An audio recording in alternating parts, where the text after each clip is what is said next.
नमस्कार।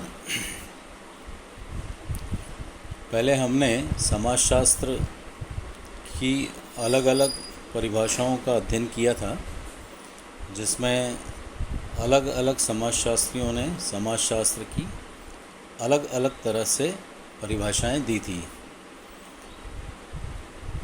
कुछ ने समाज के अध्ययन के रूप में समाजशास्त्र को माना था, किसी ने सामाजिक संबंधों के अध्ययन के रूप में समाजशास्त्र को मान्यता दी है, और कुछ समूहों के अध्ययन के रूप में समाजशास्त्र को मान्यता देते आए हैं, और सामाजिक व्यवस्था और सामाजिक अंतःक्रियाओं के अध्ययन के रूप में भी समाजशास्त्र को मान्यता प्रदान की गई है। अब हम आगे देखें तो समाजशास्त्र तक पहुंचने में जो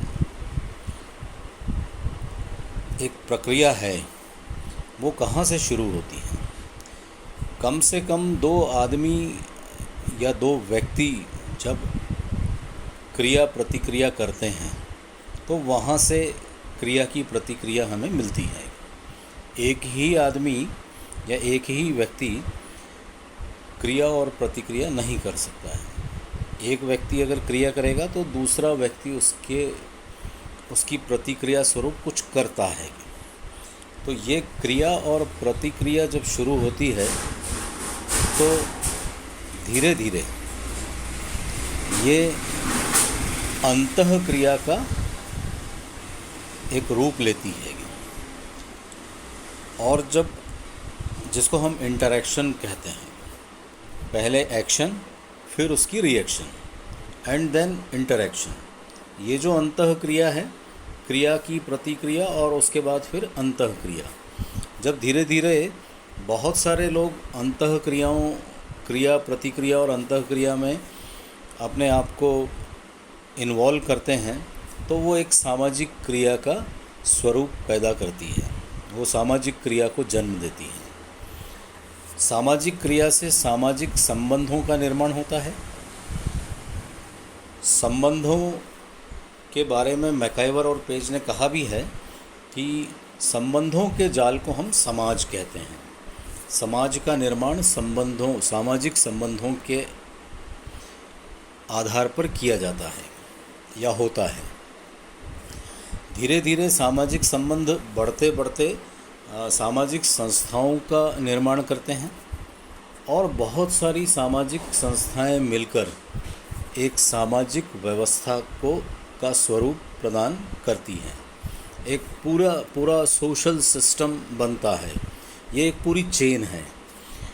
धीरे धीरे उसके बाद जब बहुत सारी सामाजिक व्यवस्थाएं जो है जन्म लेती हैं, उसके बाद हम समाजशास्त्र की तरफ बढ़ते हैं, कदम बढ़ाते हैं।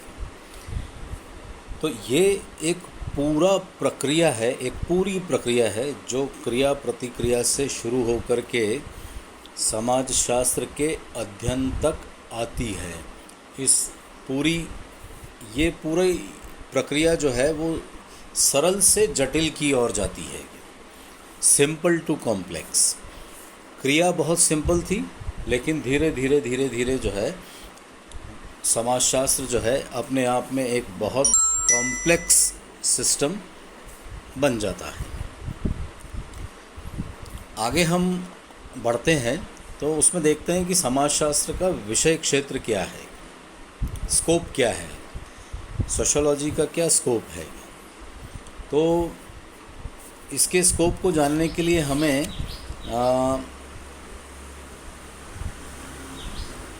ये देखना पड़ेगा कि दो तरह की विचारधाराएं या दो तरह के संप्रदाय या दो तरह के स्कूल्स इसके स्कोप को परिभाषित करते हैं, बताते हैं। उसमें पहला, जैसे हम कह सकते हैं, स्वरूपात्मक संप्रदाय, जिसको हम फॉर्मल स्कूल के नाम से भी जानते हैं। इस संप्रदाय के प्रवर्तक जर्मनी के समाजशास्त्री जॉर्ज सीमेल हैं, और उनके साथ और भी जो प्रमुख समाजशास्त्री इस स्कूल के समर्थक हैं उनमें वीरकांत, वॉनवीज, टॉनीज और मैक्स वेबर के नाम प्रमुख हैं। इन्होंने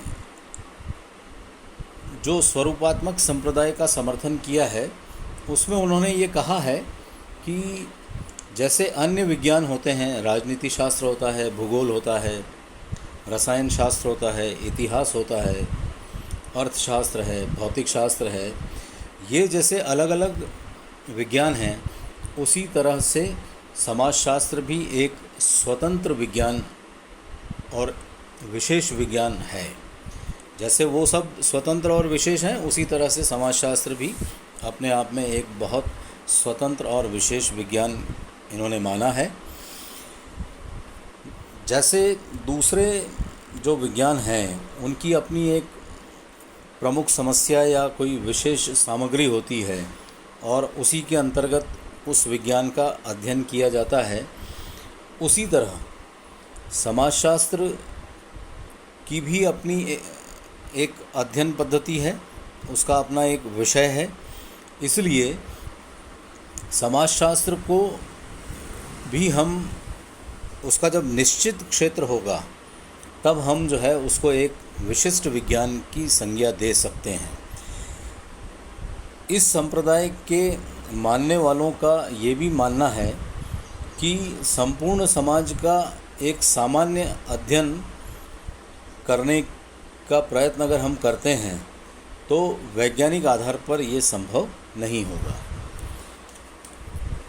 उस दशा में मतलब वहाँ पर बहुत सारी कॉम्प्लिकेशंस पैदा हो जाएंगी। इसलिए इसका जो स्वरूप है, इसका जो अध्ययन है, तो उस स्वरूपात्मक संप्रदाय के समर्थकों का ये कहना है कि सामाजिक संबंधों के केवल स्वरूपों का अध्ययन, उसकी विशिष्ट विशेषताओं का अध्ययन करना इस संप्रदाय का प्रमुख कार्य है।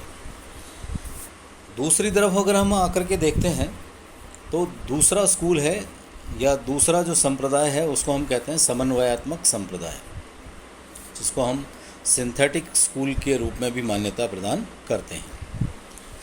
इसके प्रमुख समर्थक जो हैं उनमें सोरोकिन, दुर्खिम, हॉबहाउस, जिन्सबर्ग आदि समाजशास्त्री प्रमुख हैं।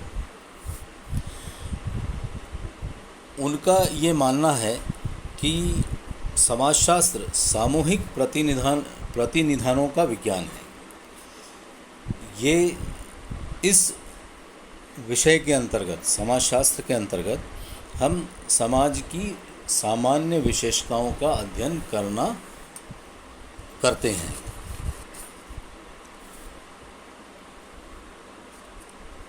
उनका ये मानना है कि समाजशास्त्र को एक विशिष्ट विज्ञान बनाने के बजाय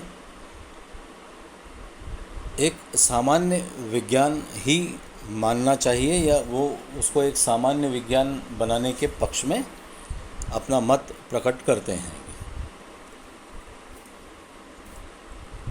समाजशास्त्र के क्षेत्र को हम केवल सामाजिक संबंधों के स्वरूपों तक ही सीमित नहीं रख सकते, अपितु संपूर्ण समाज के संबंध में हमें संपूर्ण ज्ञान प्राप्त करने की आवश्यकता होगी।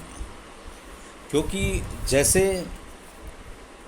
एक प्राणी होता है और उसके विभिन्न अंग एक दूसरे के साथ, अंग तो अलग अलग हैं लेकिन वो सब एक दूसरे के साथ घनिष्ठ रूप से जुड़े हुए हैं। एक अंग में अगर कोई परिवर्तन होता है तो वो दूसरे अंग को प्रभावित किए बिना नहीं रहता है। उसी तरह से समाज है। समाज में अगर कोई एक समस्या पैदा होगी तो वो दूसरी संस्थाओं को, व्यवस्थाओं को प्रभावित करती है। इसलिए हम समाजशास्त्र के अंतर्गत इसे हमें एक सामान्य विज्ञान की तरह मानना चाहिए, जिससे हम उसका एक संपूर्ण अध्ययन वैज्ञानिक तरीके से या वैज्ञानिकता और तर्कपूर्ण तरीके से हम उसका अध्ययन कर सकें।